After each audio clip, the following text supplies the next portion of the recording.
বর্ষা আসছে, খেতে ধান চারা রোপণ করতে হবে, তা সেটা কি মনে আছে নাকি মাছের খামারটাকে নিয়ে শুধু ভাবছো? আরে চাষবাস করব না তা নয়, এবারেও প্রতিবারের মতো ধান চাষ করব, কারণ জমি ফেলে রেখে তো লাভ নেই। কিন্তু এখন মাছের খামারটা ভালো চলছে, বুঝলে তো লতা। তা কেমন মাছ হয়েছে গো খামারে? কি কি মাছের চাষ করলে এইবারে? রুই কাতলা কই সব মাছই আছে। আর একটু বড় হলে বাজারে বিক্রি করব, তখন ভালো দাম পাবো। বাহ, এ তো বেশ ভালো কথা। খামারটা কিছুটা দাঁড়িয়ে গেলে আমাদের শান্তি, একটু ভালোভাবে বাঁচতে পারবো, শখ ইচ্ছেগুলো একটু পূরণ করতে পারবো। ওই সামান্য জমিতে যা চাষ করি তা তো আমাদের ঘরের জন্য লেগেই যায়। এখন মাছের খামারে যত ভালো মাছ হবে তত আমাদের সংসারের অর্থনৈতিক অবস্থার উন্নতি। এই খামারই এখন আমার সম্বল। আমি জানি গোপাল, যে তুমি খুব পরিশ্রমী, তুমি অনেক উন্নতি করতে পারবে। তুমি আমাকে এতটা ভরসা করো দেখে ভালো লাগলো। আমি এখন খামারের দিকে যাই। ঠিক আছে, সাবধানে যেও, আর রাত পড়ার আগেই ফিরে এসো। আর ছাতাটা নিও, বৃষ্টির দিন, যখন তখন বৃষ্টি হতে পারে।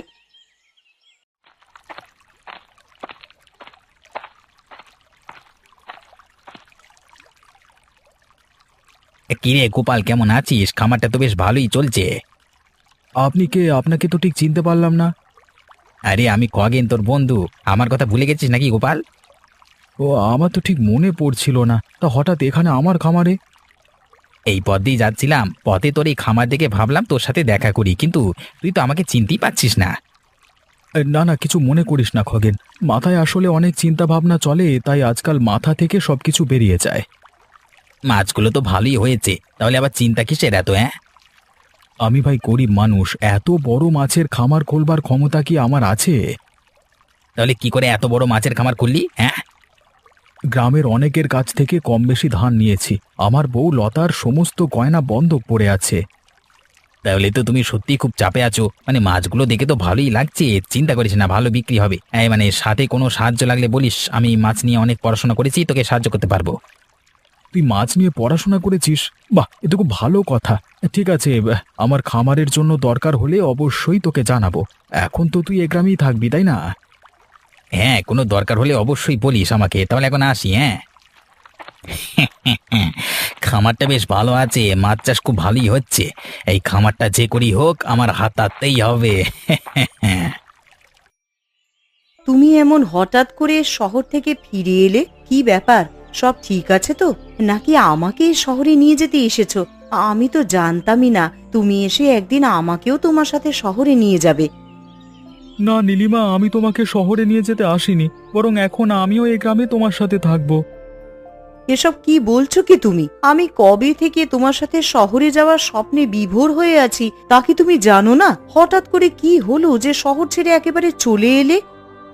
আমি শহরে নিজের নতুন ব্যবসা শুরু করতে চেয়েছিলাম, সেই করতে গিয়ে আমি অনেক দেনায় পড়ে গেছি। এখন আমি কি যে করব বুঝতে পারছি না। এসব তুমি কি বলছো রতন? আমি কিছুই বিশ্বাস করতে পারছি না। এখন যেটা হয়ে গেছে সেটা মেনে নেওয়া ছাড়া আর কোনো উপায় নেই আমাদের হাতে। তা এখন কি করবে? কিভাবে চলবো আমরা? দেখছি ভেবে কি করা যায়। এবার যা করব ভেবে চিন্তা করব, আবার দেনায় নিজেকে জড়াতে পারবো না।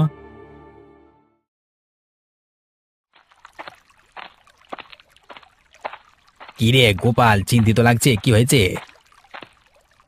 আর বলিস না খগেন, খামারের পুকুরে মাছ কমে যাচ্ছে। মনে হচ্ছে কোনো ছিদ্র হয়েছে, বুঝলি, সেখান দিয়ে মাছ বেরিয়ে যাচ্ছে। আমি তো জানি যে খামারের পুকুরে ছিদ্র হয়েছে, কারণ সে ছিদ্র আমি করেছি।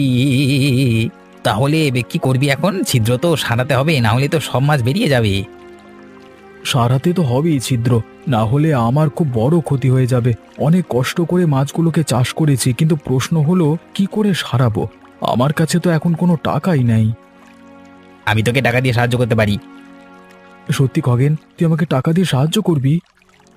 হ্যাঁ, তুই আমার বন্ধু গোপাল, তোর বিপদের দিনে আমি সাহায্য করব না তো কে করবে? তবে একটা শর্ত আছে। শর্ত? কি শর্ত বল? তোকে এই খামারের কাগজে সই করে দিতে হবে, কারণ দেখ, তুই যদি আমাকে পরে টাকা ফেরত দিতে না পারিস তাহলে তো আমার ক্ষতি হয়ে যাবে। টাকা আমি ঠিকই ফেরত দিয়ে দিতে পারবো, তবু তোর মনের শান্তির জন্য আমি খামারের কাগজে সই করে দেব। ঠিক আছে, তাহলে তুই দাঁড়া, আমি টাকার কাগজটা নিয়ে আসি।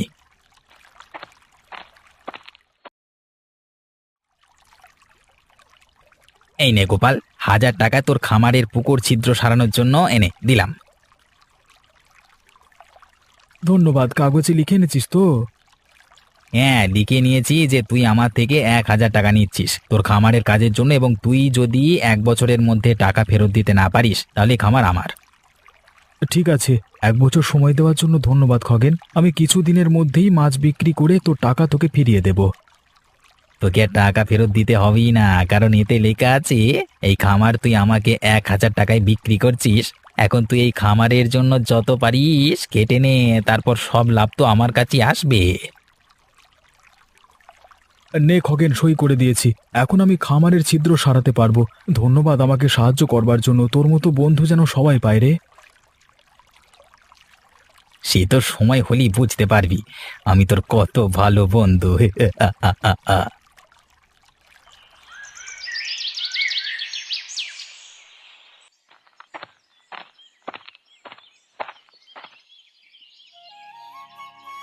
এই নমস্কার অবিনাশ বাবু। কে তুমি? তোমাকে তো ঠিক চিনতে পারলাম না। তুমি কি এই গ্রামে নতুন? হ্যাঁ অবিনাশ বাবু, আমি এই গ্রামে নতুন, আমার নাম খগেন। আমি ভাবলাম আপনি এই গ্রামের মোড়ল, তাই আপনার সাথে দেখা করে আসি। তুমি খুব ভালো করেছো। তা তুমি কাজকর্ম কি করো? আমি বিভিন্ন ধরনের ব্যবসা করি, এর মধ্যে মাছের ব্যবসা আছে, শস্যের ব্যবসা আছে, এছাড়াও আর বিভিন্ন ধরনের ব্যবসা আছে আর কি। বাহ, এ তো বেশ ভালো কথা। একসাথে এত কিছু করছো। তা এই গ্রামেও কি ব্যবসা সূত্রে এসেছো নাকি? হ্যাঁ, ওই আর কি দেখতে এসেছি এখানে কোনো ব্যবসা শুরু করা যায় কি না। তা কিছু ব্যবসার বুদ্ধি পেলে এ গ্রামে করবার মতো? পেয়েছি, মানে সেইগুলো নিয়ে ভাবছি। তবে আমি গ্রামবাসীদের মুখে শুনতে পেলাম যে আপনার জমি জমা নিয়ে কোনো একটা সমস্যা হচ্ছে। আমি জমির ব্যাপারে অনেক জানি, আপনি চাইলে আমাকে বলতে পারেন, আমি তাহলে আপনাকে সাহায্য করতে পারি। এ তো খুব ভালো কথা। তুমি আমাকে নিজে থেকে সাহায্য করতে চাইছো। আমি তোমাকে সব বলছি। হ্যাঁ বলুন, আমি যদি আপনার সাহায্য করতে পারি তবে খুব ভালো লাগবে। আমার বাবার কিছু জমি আমার নামে আছে, যা এখন আমি কিছু জমিহীন কৃষকদের দানে দিতে চাই। কিন্তু সেই কাগজপত্র তৈরি করবার কোনো লোক পাচ্ছি না। তুমি কি জমির কাগজপত্র তৈরি করতে পারো খগেন? হ্যাঁ খুব পারি, আপনি চিন্তা করবেন না, আমি সব একদম ঠিকঠাক করে দেব। বাহ, তাহলে তো আমার খুবই সাহায্য হলো তোমাকে পেয়ে। ঠিক আছে, আমি বাড়ি গিয়ে সব কাগজপত্র তৈরি করে আনছি। ঠিক আছে খগেন, আস্তে ধীরে ঠান্ডা মাথায় করো। সে তো বটেই, ঠান্ডা মাথায় শুধু আপনার বাবার জমি কেন, হ্যাঁ, আপনার বাড়িও নিজের নামে লিখিয়ে নেব, আর আপনিও ধরতে পারবেন না। আপনি কি এই গ্রামে নতুন? না মানে আগে কোনোদিন দেখিনি তো। হ্যাঁ, এই কিছুদিন হলো এই গ্রামে এসেছি। আপনি কি অবিনাশবাবুর কেউ হন? মানে ওই দিক থেকেই আসছিলেন, তাই জিজ্ঞাসা করলাম আর কি। না, আমি ওনার জমি সম্বন্ধীয় একটা কাগজ করবার জন্য ওনার কাছে গেছিলাম। আপনাকে দেখে মনে হচ্ছে আপনি কোনো বিপদে আছেন। বিপদে তো আছি, তাই অবিনাশবাবুর কাছে সাহায্য চাইতে যাচ্ছিলাম। আমাকেও বলতে পারেন কি সমস্যা, আমি অবিনাশবাবুর সমস্যা দূর করতে পেরেছি যখন আপনারটাও পারবো। আমি আসলে শহরে ব্যবসা করতে গিয়েছিলাম, সেখানে আমি বিভিন্ন দেনায় ছড়িয়ে যাই আর কি। এখন খালি হাতে আবার গ্রামে ফিরে এসেছি। এখন গ্রামেই কোনো ব্যবসা করব, তাই অবিনাশবাবুর কাছে সাহায্যের জন্য যাচ্ছি। অবিনাশবাবুর যা অবস্থা দেখে এলাম, তাতে তো মনে হয় না উনি এখন আপনার সাহায্য করতে পারবেন। না, তবে আমি আপনাকে ব্যবসা মানে শুরু করবার জন্য অর্থ সাহায্য করতে পারি। আপনি এ গ্রামে নতুন, অথচ আমার সমস্যার কথা শুনে আপনি আমাকে ব্যবসা শুরু করবার অর্থ দিতে চাইছেন। এ তো আমার জন্য সত্যি খুব ভালো প্রস্তাব। না মানে, আমি আপনাকে এমনি এমনি তো আর অর্থ দিতে পারবো না, আপনাকে আমার কাছে কিছু বন্ধক রাখতে হবে। এই মুহূর্তে আমার গ্রামের বাড়ি এবং কিছু জমি ছাড়া বন্ধক রাখবার মতো তো কিছুই নেই। ঠিক আছে, তাতেই হবে। আপনি আমার সাথে আমার বাড়ি চলুন, আপনার বাড়ি ঘর বাড়ি জমি যা আছে আমার কাছে রাখুন বন্ধক। আমি আপনাকে কিছু টাকা দিয়ে দিচ্ছি, তাই দিয়ে ব্যবসা করুন, বুঝলেন?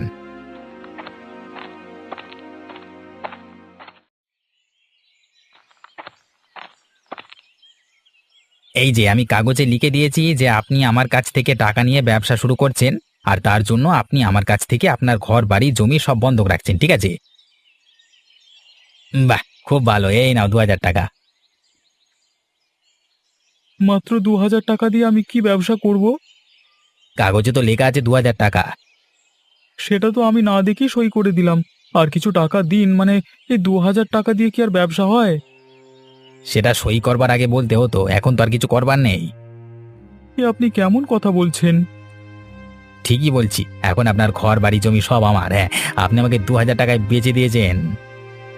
এসব আপনি কি বলছেন? আপনিই তো আমাকে পড়ে শোনালেন যে আমি আমার সবকিছু আপনার কাছে বন্ধক রাখলাম, এখন বলছেন বেচে দিয়েছি। আরে আমি পড়ে শোনালাম আর আপনি বিশ্বাস করলেন, নিজে একটু পড়েও নিলেন না। এখন বুঝতে পারছি আপনি শহরে ব্যবসা করতে গিয়ে কিভাবে দেনায় ছড়িয়ে পড়লেন। হ্যাঁ, আপনি আমাকে এভাবে বোকা বানালেন।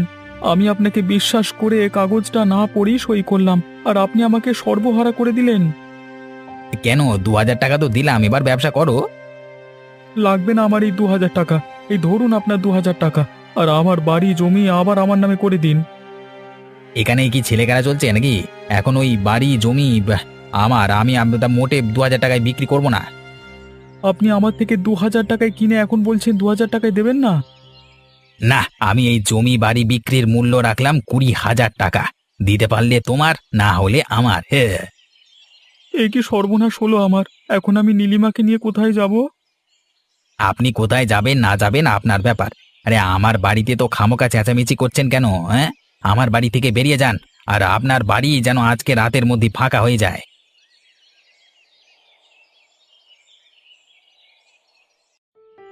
এই গ্রামের লোকগুলো কি বোকা! হাহ, অবশ্য যে গ্রামের মোড়ল বোকা সেই গ্রামের লোক তো বোকা হবেই, এ তো স্বাভাবিক, অস্বাভাবিক কিছু নেই। প্রথমে গোপালকে সাহায্য করবার নাম করে ওর খামার কেড়ে নিলাম, এখন এই রতনের ঘর বাড়ি সব আমার করলাম। এবারে যাব অবিনাশবাবুর কাছে, এমন কাগজপত্র তৈরি করব যাতে ওনার যাবতীয় সম্পত্তি সব আমার হয়ে যায়। আরে এসেছো খগেন, তোমার জন্য অপেক্ষা করছিলাম। তা সব দলিলপত্র তৈরি করে এনেছো তো? হ্যাঁ অবিনাশবাবু, আপনার কথা মতো সব দলিলপত্র তৈরি করে এনেছি। আপনার বাবার সব জমি আপনি জমিহীন কৃষকদের দান করছেন, এখানে আপনি সই করে দিন তাহলেই হবে, ব্যাস। তুমি যদি না থাকতে খগেন, তাহলে আমার এই কাজটা হতোই না। তুমি আমার এত বড় কাজটা করে দিলে। উপহার হিসেবে আমার গাছের কিছু ফল তোমাকে দেব, নেবে তো? আপনার একটা ভুল হচ্ছে অবিনাশবাবু। কি ভুল হচ্ছে খগেন? তুমি ঠিক কি বলতে চাইছো বুঝতে পারলাম না, খুলে বলো তো। এখন আপনার এই বাড়ি জমি সব আমার। মানে আমার জিনিস তোমার হলো কিভাবে? আপনি এক্ষুনি যে কাগজে সই করেছেন তাতে লেখা আছে যে আপনি আপনার স্ব ইচ্ছায় আপনার সমস্ত সম্পত্তি আমাকে করে দিয়েছেন। কি? এত বড় বিশ্বাসঘাতকতা এ তো আমি কোনোদিনও কল্পনা করিনি। এখন আমার কাছে আপনার বাজে কথা শোনবার মতো সময় বা ইচ্ছে কোনোটাই নেই। আমার বাড়ি থেকে বেরিয়ে যান, অন্যথায় আমাকে ঘাড় ধাক্কা দিয়ে বের করতে হবে। আমি তোমাকে বিশ্বাস করে কত বড় ভুল করেছি, এখন আমি হাড়ে হাড়ে বুঝতে পারছি। এখন তো আর বুঝে লাভ নেই, সই করবার আগে 10 বার ভাবতে হতো। যাই হোক, এখন আমার সময় নষ্ট না করে এই বাড়ি থেকে বের হন, আমার খুব ক্লান্ত বোধ হচ্ছে, বিশ্রাম নিতে হবে। খগেন তো আমাকেও বোকা বানিয়ে আমার খামার কেড়ে নিয়েছে, এখন আমারও পথে বসবার মতো অবস্থা। আমাকেও তো সে পথে বসিয়ে দিল। একেবারে মানে শহর থেকে ফিরে এলাম গ্রামে কিছু করবার জন্য। এখন তো আমার কোনো দিকই আর কোনো গতি নেই। কোথায় যে যাব, কি যে করব, কোনো কিছুই খুঁজে পাচ্ছি না। আমার মনে হয় আমাদের অবিনাশবাবুর কাছে গিয়ে সবকিছু জানানো উচিত। উনি তো এই গ্রামের মোড়ল। হ্যাঁ, তুমি ঠিকই বলেছ গোপাল। উনি খগেনের বিচার করতে পারবেন, আর আমাদের বাড়ি জমি খামার সবকিছু ফিরিয়ে দিতে পারবেন। একদম ঠিক। চলো আমরা অবিনাশবাবুর কাছে যাই। এ কি হঠাৎ ঝড় এলো কোত্থেকে? দূর বাবা, কি যে হচ্ছে! এ তো দারুণ ঝড় উঠেছে, এখন কাছে পিঠে কোথায় আশ্রয় নেব? সামনে বুড়িমার বাড়ি। চল চল, বুড়িমার বাড়িতে গিয়ে আশ্রয় নিই।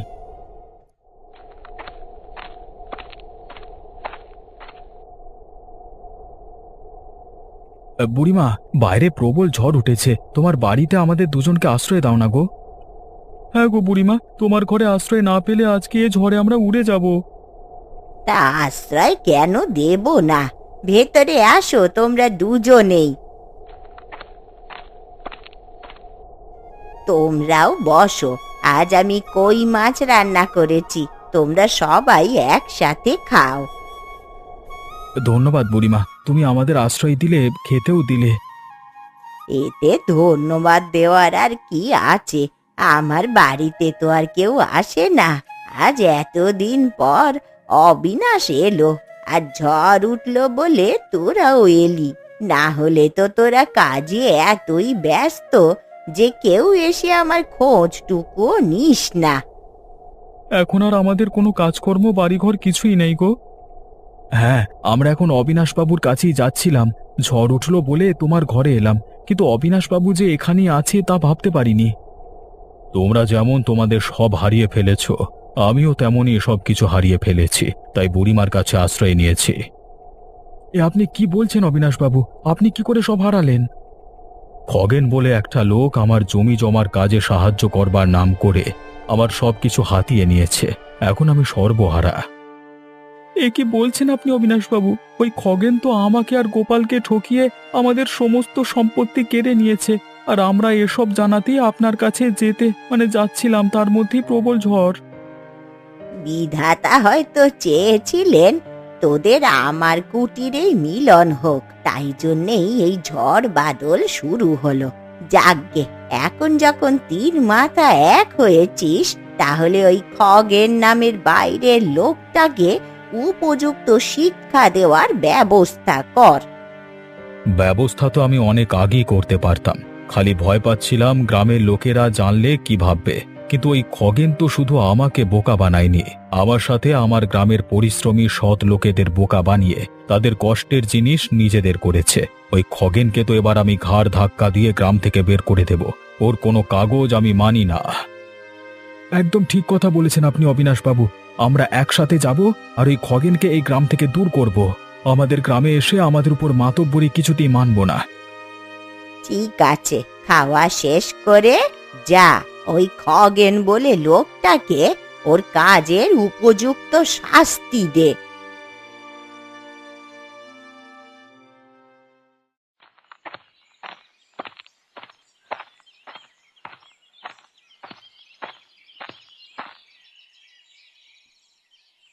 এই যে খগেন, বের হ।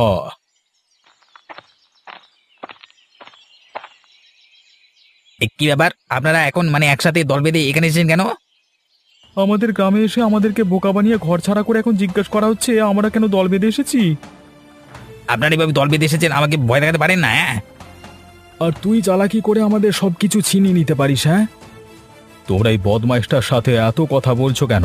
একে এই গ্রাম থেকে এক্ষুনি বের করে দাও। এই গ্রামের সব বাড়ি ঘর আমি কিনে নিয়েছি, এখন এই গ্রাম আমার, আমাকে কেউ এখান থেকে দাঁড়াতে পারবে না। তুমি আমাদের বোকা বানিয়ে এই গ্রামকে নিজের করেছো। আমরা কেউ সেই কাগজপত্র মানি না। কয়েকটা কাগজ সত্যকে মিথ্যে করে দিতে পারে না। বেরিয়ে যাও, এক্ষুনি এই গ্রাম থেকে বেরিয়ে যাও, না হলে ঘাড় ধাক্কা দিয়ে বের করব। এরা তো আমাকে মানতে চাইছে না, এক্ষুনি না বেরোলে মার খেতে হবে তো। আমার খুব ভুল হয়ে গেছে, আমি চলে যাচ্ছি। আর কখনো যেন তোকে এই গ্রামে না দেখি। বেরিয়ে যা।